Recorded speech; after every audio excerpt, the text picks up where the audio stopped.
Hi everyone, I'm Giantsbane and welcome to my Let's Play Shadowrun edition.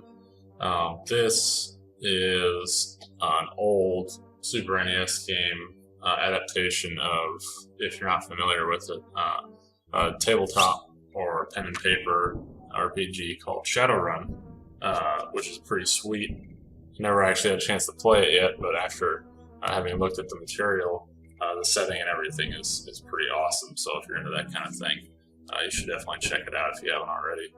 Um, anyway, I haven't actually played this RPG here, but except for a little bit because I had to play the first part a couple times when I first started trying to record it.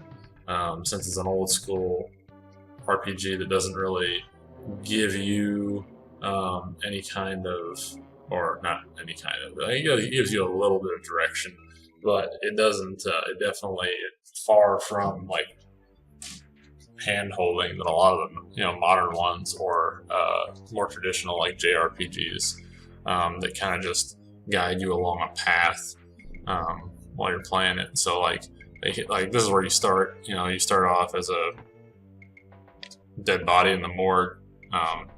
Weren't really dead though. Haha! Surprise for them.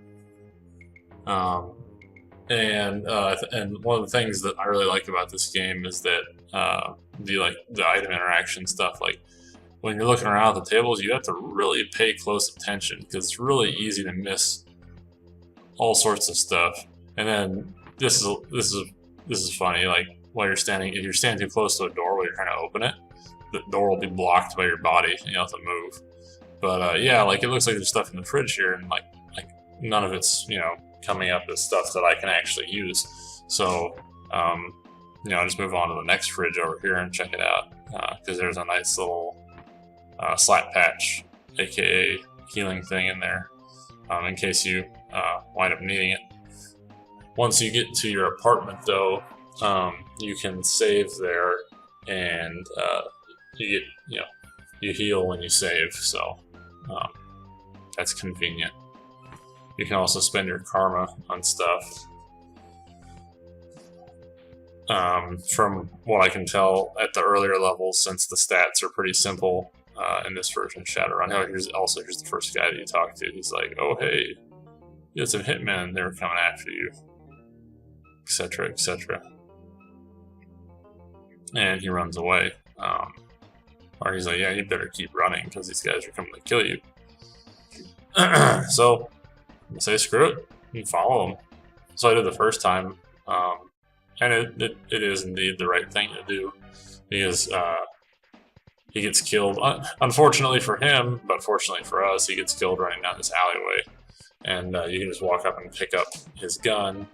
And since the enemy is really slow to react, you can run behind, a dumpster where they can't fire at you anymore and equip the weapon.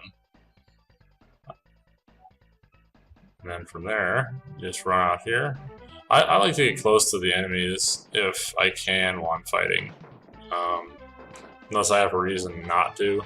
At least with the pistol. Maybe with another gun later on, like if I get a sniper rifle or something, I can do better at distance. But it seems like my shots land a lot more when I'm closer with the pistol. And pick up a leather jacket off that orc that we killed. Oh yeah. I don't want to give it to anybody. Stupid.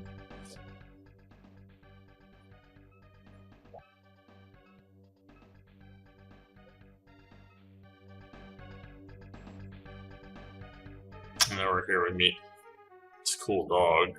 I forgot to talk to him. I accidentally clicked the exit button, but he didn't really say much. He pretty much just says woof woof.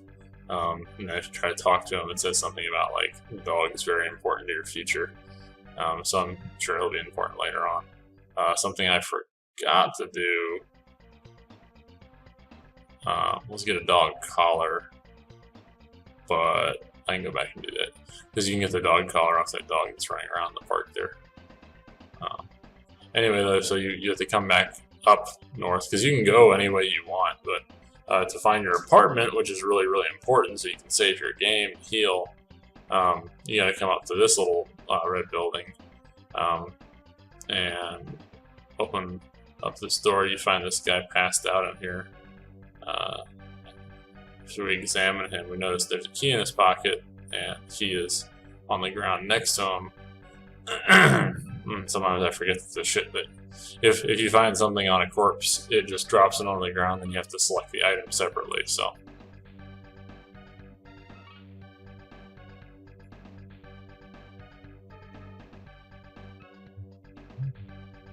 So that can be a little tedious at first, but you get used to it. It's not that bad.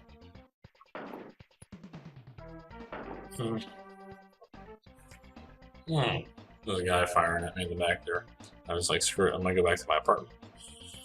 I didn't want to take the back alley, because if you go to the northeast there's the alley behind the red building, and you can take that and run up to your apartment. But I decided to take the front way because sometimes that back alley has guys shooting at me. And so I said, screw it, let's just go to the apartment first. These first two doors on the north. Now you see, and actually what I should have done when I got the key was I should have examined it. Because if you examine it, it'll tell you which room you're supposed to go to. But, so I was just running down the thing going, which room do I go to? Also, another thing to note too is that it doesn't, if you have the key in your inventory, but the key doesn't automatically get used if you walk up to the door that it's supposed to be used on. So you if you just walk around like trying to click on all these doors and open them, they'll all just say, they're locked. So you actually have to physically like go into your inventory and click on the key and click use, and they'll bring you back out to here. Watch. And then you can unlock it, and it stays unlocked. But I thought that was a nice touch, because it can make you easily overlook stuff if you're being lazy or whatever.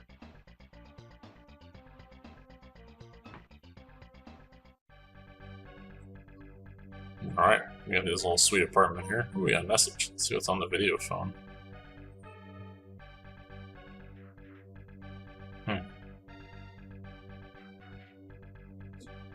These guys don't seem too happy. What files? I don't see anything here on my desks. Oh well.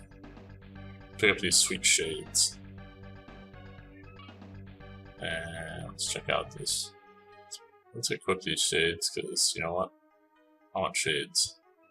They're not armor, they're item. Oh yeah, now I'm super cool. Alright. Hop in this bed, save our game, heal up a little bit.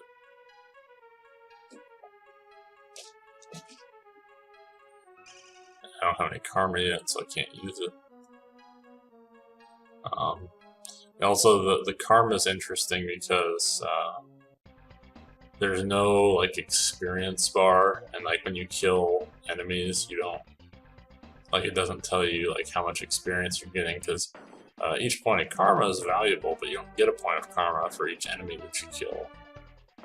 You get like a hidden amount of experience that builds towards getting a point of karma, or however many whatevers.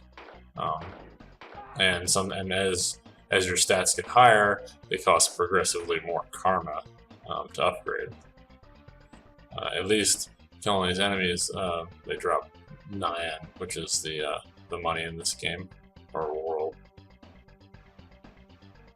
Normally this room is interesting because you can just walk in and out and spawn enemies, which works fine while I'm here.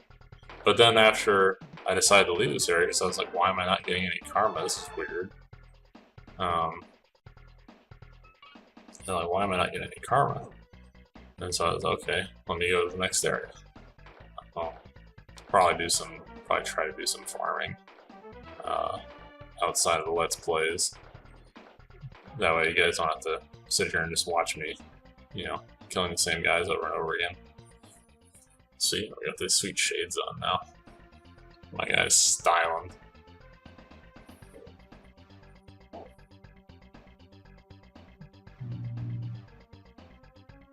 Go back up here and save my game.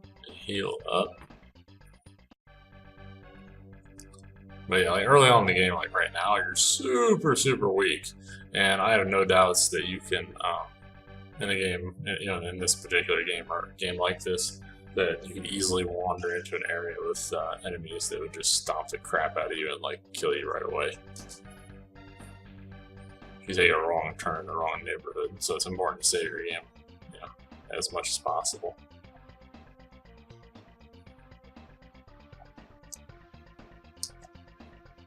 I guess the enemy spawning here is kind of random. I'll run down here. What's this? Monorail station. Check out this. What's this bulletin board say? Closed. Okay. Guess we're not using that.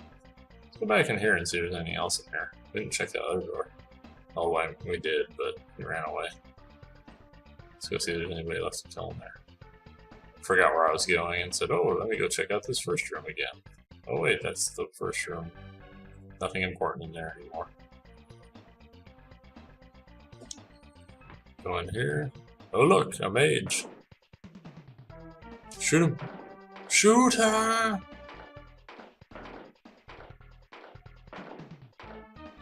I do like how our rate of fire is so much higher. And so you see there, I killed him and I got 1 karma. And this is where I came to the conclusion that there's some sort of hidden experience bar that you don't, know about, or at least aren't informed about. And so, because when I kill the next mage, I don't get any karma. Not sure how many enemies you have to kill or what their experience values are. Tougher enemies are probably worth more. But early on, the things that are most important, stat-wise, from what I can gather, are going to be your body attribute, so that you can get more hit points. Oh, like somebody spawned. Sniper. At least he dropped some money. But she dropped his rifle. I want that damn sniper rifle.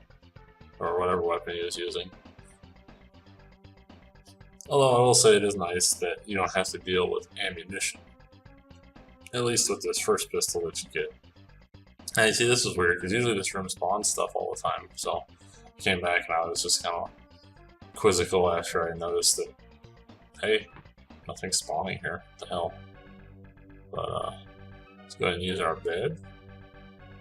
And since we have karma now, or at least 1 point, let's see if we can use it on something. Well, I can't afford to raise any of my attributes, because I think I need at least 3 or 4 points. So let's go to skills. Well, we have firearms and computers, so let's raise our firearms. Now, hopefully I'll hit more often when I'm shooting at guys, so that I can kill them faster. And that about wraps it up for this. Thanks again for watching this Let's Play Shadowrun Edition. If you enjoyed it, please subscribe at the bottom of the video. If you have any videos you want me to, or if you have any games you want me to make videos for, just tell me in the comments section and we'll see what we can do. Thanks for watching. Have a good day.